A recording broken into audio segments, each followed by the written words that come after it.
Have you ever wondered if the entire story of Judas Iscariot was written in the most convenient way for the church and not for the truth? What if the Bible's most infamous traitor was actually one of the Bible's most faithful disciples? The Gospel of Judas, a text that was hidden for centuries, raises a question that could change everything we know. Did Jesus manipulate Judas to fulfill a greater divine plan? What if Judas was not the villain, but a spiritual hero who accepted the most difficult role of all? Prepare to explore a narrative that challenges centuries of beliefs, exposing truths that are forbidden, persecuted, and excluded for a reason. Throughout this video, you will see how the Gospel of Judas paints a completely different portrait of the man who has always been seen as the symbol of betrayal. More than that, we will question Jesus' role as a strategist and the idea that destiny and free will can coexist. This is a journey for those who have the courage to question what seemed unquestionable. But why were these stories censored? What did the early church fear so much that it preferred to bury these texts rather than debate them? The answer lies between the lines, and you're about to discover what few people have dared to explore. Before we continue, remember to like this video, subscribe to the channel, and turn on notifications. Here, you will find knowledge that others don't want you to discover. Are you ready to unravel the mystery of Judas and the divine plan of Jesus? Imagine a man carrying the weight of the world on his shoulders, but being remembered only as the greatest traitor in history. Judas Iscariot, the name that became synonymous with disloyalty, has his story rewritten in a bold way in the Gospel of Judas. This text, excluded and persecuted for centuries, presents Judas not as a villain, but as a spiritual hero, a disciple who played a crucial role in Jesus' divine plan. Was he a traitor or the only one who truly understood the greater purpose? In the Gospel of Judas, Jesus entrusts him with a secret. For the divine plan to be fulfilled, Judas needs to hand him over. Now imagine the tension in this scene. Judas, the one chosen to carry out the most condemned act in history, not out of betrayal, but out of obedience. The text challenges the traditional narrative, painting Judas as someone intimate with Jesus, someone who understood the need for sacrifice for the redemption of humanity. Isn't it ironic to think that the one seen as the lowest could actually have been the highest? And what about the courage needed to accept this mission? Judas not only betrayed his master, but also condemned himself to eternal infamy.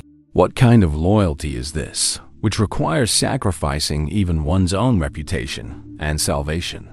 In the context of the Gospel of Judas, his action is seen as the greatest of sacrifices, absolute obedience to the divine plan.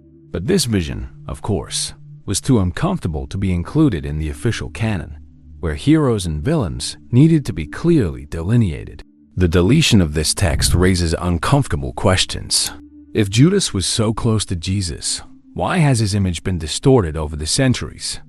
Could it be that Judas' role was simplified to reinforce a more controllable narrative, where good and evil are clearly separated? The Gospel of Judas not only poses this doubt, but also makes us reflect on how the stories that shape our spirituality can be manipulated to serve greater interests. And so the story of Judas remains open, an enigma that challenges the comfortable certainties of traditional Christianity. Whether he was a spiritual hero or a calculating traitor may depend more on who tells the story than on the facts themselves. But what if he had been both? Can we deal with such a complex figure, which unites the divine and the human in such a visceral way? Imagine Jesus as a strategist, calculating each step, each word, like pieces in a divine chess. He knew that his mission would culminate in his death, and that for that to happen, someone would have to act as the catalyst. But who would have the courage to take on such a vile role in the eyes of the world? The Gospel of Judas suggests that Jesus chose Judas for this mission, not as an unwitting pawn, but as a confidant who understood the greater plan. Was this divine manipulation or the purest expression of spiritual trust? Consider the impact of this perspective. If Jesus knew he needed to be betrayed, every move toward crucifixion was deliberate. Judas, then, would not have been a victim of manipulation, but an active participant, aware of his role in the outcome of the story. This puts the relationship between the two on a level far beyond the traditional narrative. Judas was not only a traitor, but the only one capable of bearing the burden of carrying out the most unpopular plan in history. And if we think of Jesus as a strategist, his choice of Judas makes even more sense. Among the 12, he was the one who had the necessary connections to negotiate with the priests, and also the strength to bear the weight of the condemnation. Wouldn't it be the height of divine leadership to choose precisely the one who seemed most unlikely for such a monumental mission? After all, who better than the traitor to teach that good and evil, as we understand them, can be illusory? This narrative challenges what we know about free will. If Judas acted with full awareness of his mission, was his betrayal really a choice? Or did he simply follow the instructions of a master who had already laid out every detail of the path to redemption? Here, Jesus is not only the Lamb of God, but also the architect of history, shaping each event to fulfill a greater prophecy. This, of course, makes the idea of manipulation and destiny intertwine uncomfortably. And so, the story of Jesus and Judas leaves more questions than answers. Whether Judas was manipulated or chosen, whether he acted out of free will or simply followed divine orders, we may never know. But one thing is certain: the relationship between the two is much more complex and fascinating than the traditional narrative allowed us to imagine. And if Jesus was such a strategist, what other pieces of this puzzle are still missing?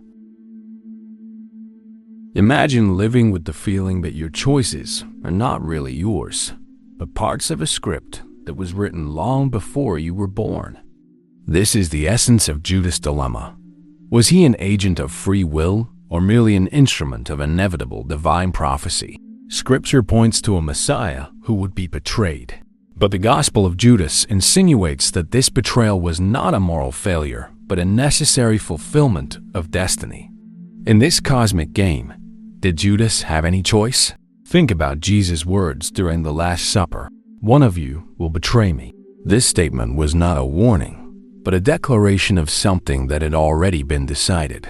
How does this fit with the doctrine of free will, so central to Christianity? Would Judas have been forced to act, or did he choose to obey, knowing that his decision was the key to realizing the divine plan?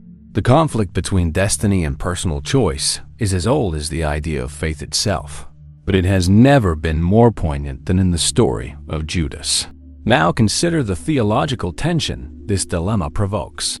If Judas was predestined to betray Jesus, where is his moral responsibility?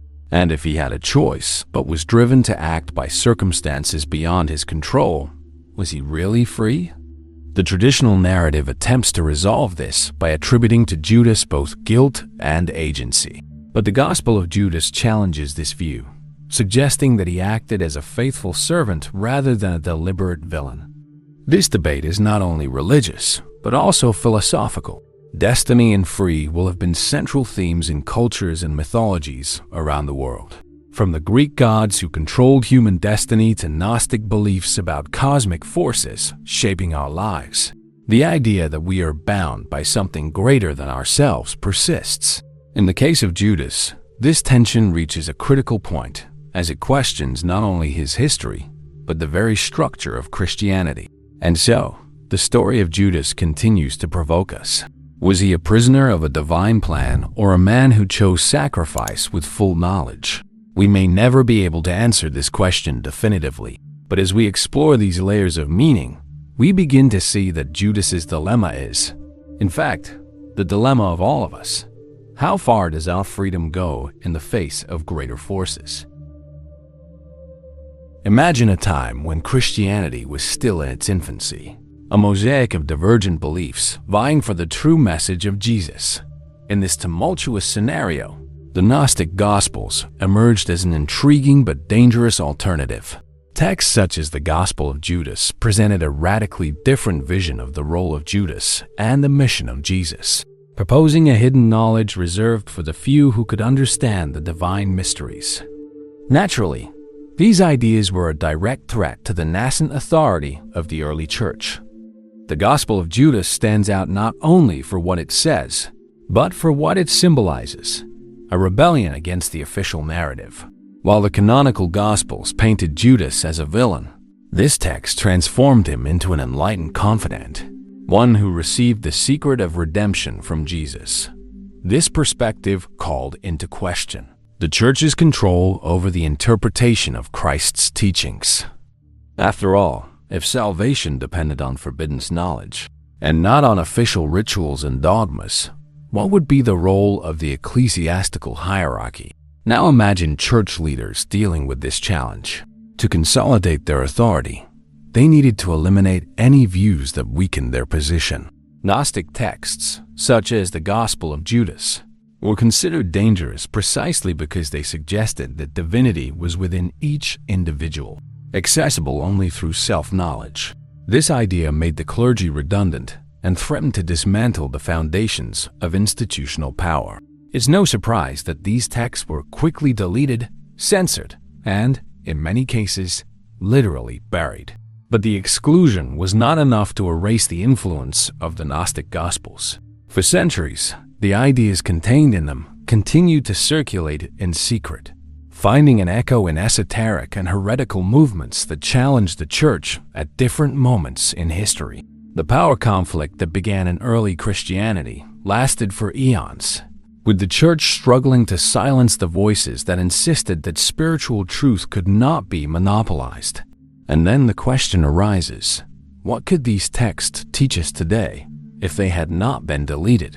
Perhaps they contain not only an alternative view of Christianity, but also a key to understanding how power and spirituality intertwine. What if the story of the exclusion of the Gospel of Judas is not just about one book, but about the ongoing battle between control and spiritual freedom? Imagine the impact of finding a manuscript that challenges centuries of doctrine. This is exactly what happened in 1970, when an ancient codex containing the Gospel of Judas was discovered in Egypt. For decades, this text remained in limbo, passing through the hands of collectors until it was finally restored and translated in the early 2000s. Its publication in 2006 was a theological explosion.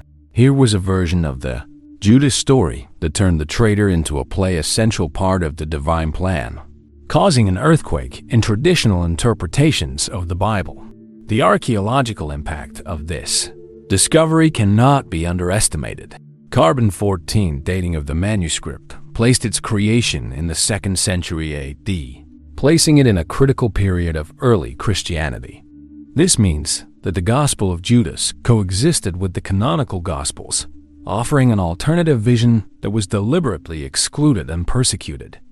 The authenticity of the text, validated by paleographic and chemical analyses, called into question the narrative consolidated by the church for centuries.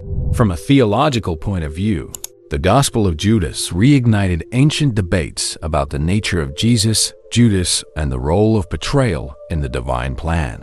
If this text is authentic, then Judas may have been more an agent of destiny than a conscious villain. The idea that Jesus entrusted Judas with such an important and secret role destabilizes the notion of conscious sin, challenging the moral foundations that sustain Orthodox Christianity. Furthermore, the discovery of the Gospel of Judas reinforced the importance of Gnostic texts as a window into the diversity of early Christianity. It joined other manuscripts, such as those in the Nag Hammadi library, revealing a Christianity much more plural and fragmented than official history suggests. These texts, once censored and forgotten, began to rewrite our understanding of the origins of the Christian faith and how certain dogmas were shaped by political and theological interests. But perhaps the most fascinating aspect of this discovery is what it symbolizes: the impossibility of completely erasing the truth. Even buried for centuries, the Gospel of Judas found its way back to light. bringing with it uncomfortable questions that still challenge theologians, historians, and believers. And, of course, leaving us with the disturbing question: what other texts, equally powerful, are still hidden in the shadows of history? Imagine a man accepting the role of the story's villain to fulfill something greater. In the Gospel of Judas, this is the essence of Judas Iscariot, a disciple who sacrificed his reputation and his soul to carry out a divine plan. This view profoundly challenges the traditional concept of good and evil by suggesting that actions seen as evil can serve higher purposes. And wouldn't that be exactly the biggest sacrifice? Giving up your own redemption so that others can achieve it. In traditional philosophy, good and evil are clear opposites, separated by a sharp line. But the story of Judas blurs these boundaries. If he betrayed Jesus out of obedience to a divine purpose, can we really call him evil? The Gnostic concept present in the Gospel of Jude suggests that simplistic dualism is not sufficient to understand the complexity of the divine. Judas is not just a tragic figure. He is a living paradox, challenging our need to separate right from wrong. Now consider the impact of this on spirituality. If acts considered evil can be tools for the greater good, how does this redefine our morality? Judas is the extreme example of this idea. He chose to carry the burden of being hated for generations, not out of greed or selfishness, but because he understood the role he needed to play. This idea is echoed in many spiritual traditions, where personal sacrifice is seen as the greatest proof of loyalty and love. This redefinition of good and evil also forces us to reevaluate the religious narrative. Why do we need such clear villains like Judas? Perhaps because they offer us comfort, allowing us to project our flaws and fears onto external figures. But the Gospel of Judas challenges this convention, asking us to look at the role of the traitor as something deeper and more complex, an indispensable piece in a larger plan. And so, Judas' sacrifice leaves us with an uncomfortable question: what really defines good and evil? If Judas accepted being the traitor for a divine purpose, do we, like him, have the courage to take on roles that challenge our morality to fulfill something greater? Or are we stuck with the need to simplify the world into categories that make us comfortable? Imagine the impact of a text that challenges not only the doctrines of the church, but the entire power structure it represents. The Gospel of Judas is exactly that, a radically different vision that needed to be censored to preserve the established order. The early church, in its effort to consolidate Christianity, could not allow a text to suggest that Judas was a spiritual hero or that occult knowledge was the key to salvation. It was a direct threat to the monopoly of religious truth. Now, think about the politics behind the exclusion. The church needed a clear, unified narrative to support its authority. Texts like the Gospel of Judas, which suggested that salvation depended on deep, individual understanding rather than obedience to dogma, were too dangerous. They undermine the role of the clergy as mediators between God and the faithful. Excluding them was not just a theological choice, but a power strategy to ensure the centralization of authority. And the exclusion didn't stop with the texts. The church also labeled those who defended these ideas as heretics, persecuting and silencing them. Gnostic movements were extinguished with brutal force, their works burned, their communities dismantled. The Gospel of Judas, like so many other apocryphal texts, was buried, sometimes literally, to prevent its ideas from resonating. Yet its existence persisted, surviving as a forbidden whisper among those who dared question it. But why was the deletion of text like this so effective? Perhaps because it was accompanied by a narrative that transformed occult knowledge into something dangerous and immoral. By censoring ideas like those of Judas, the church reinforced the notion that only it could offer the path to salvation. Deletion was not just about erasing texts, but also about shaping public perception of who held control over the divine. Today, upon rediscovering texts such as the Gospel of Judas, we realize that silencing was not just a matter of theology. but of institutional survival. They challenge not only what we think we know about the history of Christianity, but also how we understand the role of religion as a system of power. And then the inevitable question arises, what else was buried? Not because it was false, but because it was too uncomfortable to be accepted.